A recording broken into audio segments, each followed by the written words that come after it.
All right, so my name is Tom Flax, and this will be my first year at Minneapolis High School.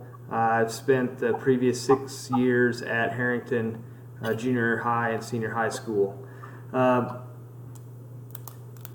Being new to the district, it's been interesting because I haven't had a whole lot of data and a whole lot of interaction with teachers outside of the teachers that I interact with. They're doing the weights and conditioning in the summertime. But as an advanced educational professional, how would I apply data and data analysis to ensure continuous improvement plan? My continuous improvement plan is focused on closing gaps. So I'm looking at this. If I was the principal at the middle school, high school here in Minneapolis, what would I do to close the gaps? And what I looked at was our state report card, and I looked at several years. I looked at elementary and also 7 through 12. In particular, our reading or ELA scores. So our ELA scores in our elementary school, there's different levels. I don't know if you guys have looked at this stuff at all, but there's different levels. There's level 1, 2, 3, and 4. Level 1, 2, 1's limited knowledge, and 2 is basic, 3 is effective, 4 is excellent. Well, anyways, our 3rd, 4th, and 5th and 6th grade, which is what they assess, they're level 1 and 2, 55% are level 1 and 2, and 3 and 4 are 45%. So in 3rd, 4th, and 5th. And our 6th grade class had a level of 1 and 2 that had 35%, and level 3 and 4 had 65%. They use MTSS in the elementary school. In the high school, junior high and high school, they do not use MTSS. Their reading scores in level 1 and 2 for 7th and 8th grade were 70%, and the level 3 and 4 were 30%. So there's a dramatic difference in those scores. In the high school, it was a little bit better, but level 1 and 2 had 65% of the students, and level 3 and 4 had 35%. I also would like to note that our ACT scores on average in 2018 was 19.3. The state average was 21.6, and in 2014 they had an average ACT score of 23. So my goal or my outcome would be to show a higher level of, or show levels 3 and 4 effective and excellent ability to understand and use the English language arts skills and knowledge needed for college and career readiness for 7 through 12. And I would like to implement MTSS. That would be the way that I would do it. So, do you have any clarifying questions? I do, and since you're new to the district, you might not know this, but do you know how long they were implementing MTSS in the grade school?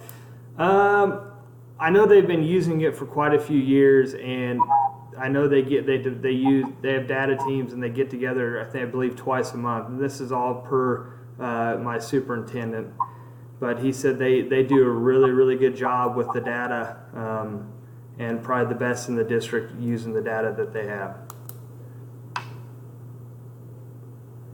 So why did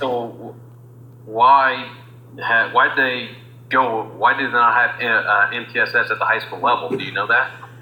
I don't know, I think some of the reason my guess would be that, and I guess I'm not supposed to use inferences, so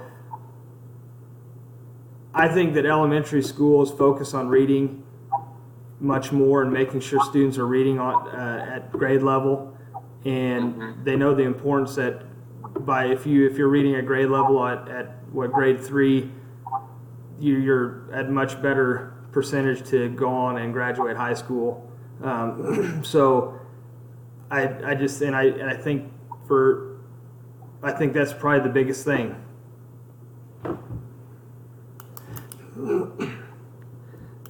So what do I need? What do I need? To get this going. What would be? You guys have any ideas? Well, I would say you're going to need some professional development time, obviously. And I'm big on collaboration and communication, and I would get some insight from what your teachers think too, and kind of get that perceptual data. But professional development would probably be huge to implement the MTSS program. Yeah, I also think getting the teachers' thoughts on it as well, just because MTSS, I feel like, is going to make schedules change a lot. So just kind of getting everyone on board, and then maybe even making a team if this is something, if you take it to the superintendent or whoever you're talking to, and this is something you want to look at. I mean, even starting a team in the summer or something, and kind of looking at scheduling, because you have, I know in the elementary, personally, like we have different groups. So we have different paras and the special education teacher and the intervention teacher kind of circulating. And so there's a lot of people that kind of got to go in a lot of different places for it to kind of work. That's how we do it. I mean, it can be different as well. So just kind of getting on top of it, I think, right now, so it's not overwhelming. But then adding those professional development days in, like Logan said, that way you guys kind of know how to implement it and kind of what to expect, and just different interventions that can be used and things like that. Awesome. Well, I appreciate your thoughts and your advice.